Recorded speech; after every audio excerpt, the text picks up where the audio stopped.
This is a CBS2 News update. I'm Mary Calvi. We continue to follow breaking news. Movie mogul Harvey Weinstein turned himself into police in Lower Manhattan this morning with hands shackled behind his back. He was brought to court and arraigned. He is charged with rape and criminal sex acts for incidents involving two separate women. Weinstein says he's not guilty. His attorney defended him after the hearing. We intend to move very quickly to dismiss these charges.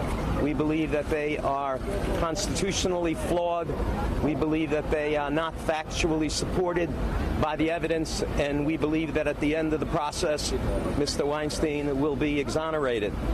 Someone inside asked me how Mr. Weinstein feels this morning, and my response was, as well as can be expected when you are accused of a crime that you vehemently deny having committed. My job is not to defend behavior. My job is to defend something that is criminal behavior, bad behavior. Mr. Weinstein did not invent the casting couch in Hollywood, and to the extent that there is bad behavior in that industry, that is not what this is about.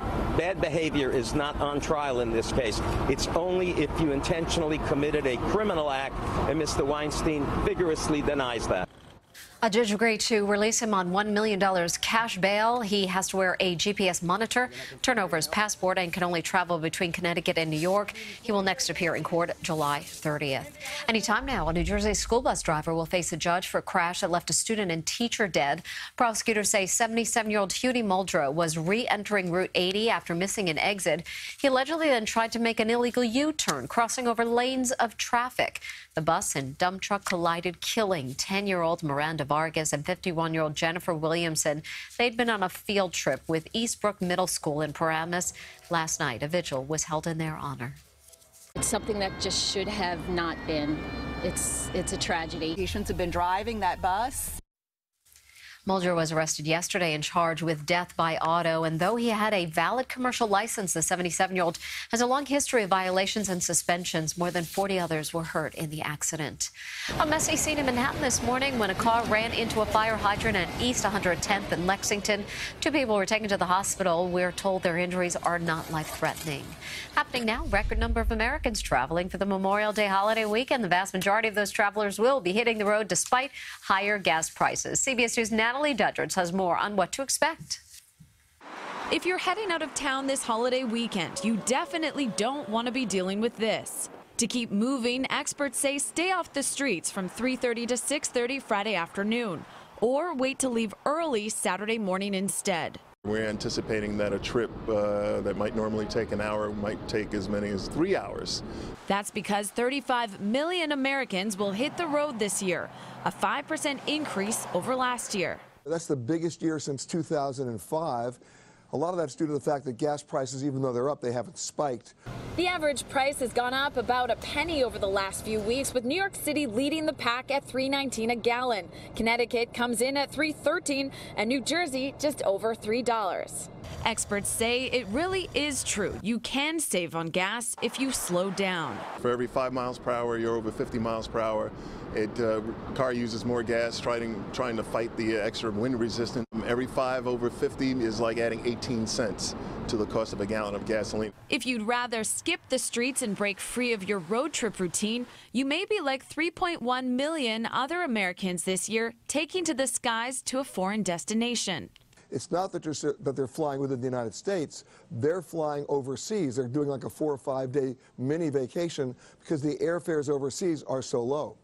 And if you want to avoid the crowds on the way home, your best bet is to leave after 6 p.m. on Monday night. And now let's get to your forecast. Here's Vanessa Murdock. Well, hello, everybody. It's going to be a hot one today. Temperatures are climbing and rapidly. 79 right now in the city, White Plains as well, 72 in the Hamptons. Skies overhead are clear for now. Today will be a bright, beautiful day. We start to add more clouds in as we roll through the weekend, and we'll also increase humidity, in part because of this. We now have our first named storm of the season. It's Alberto, but it's a subtropical storm. It doesn't have that well-defined center of circulation, but nonetheless is expected to cause some problems through the Yucatan Peninsula, travel up through the Gulf, and eventually hit the Gulf Coast with a little bit of storm surge and a whole lot of rain. It will act as a moisture feed for us as we move into Sunday's forecast.